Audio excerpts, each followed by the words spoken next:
2026-cı ildə avtomobil almaq istəyən şəxslərin nəzərinə qiymətlərdə bəzi dəyişikliklər vardır. Əsas dəyişikliklər gömrük rəsmiləşdirilməsi ilə bağlıdır.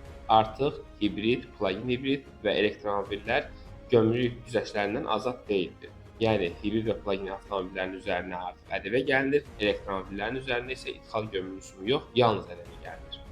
Növbəti artımlar isə aksiz yığımları ilə bağlıdır. Gömrük rəsmiləşdirilməsi zamanı bildiyiniz kimi bir neçə kateqoriya vardır və burada aksiz vergisində çox cüzi artımlar vardır. Bu artımlar 2 motora qədər 100-120 manat, 3 motor olduqda isə təqrib olaraq 1100-1200 manat təşkil edir.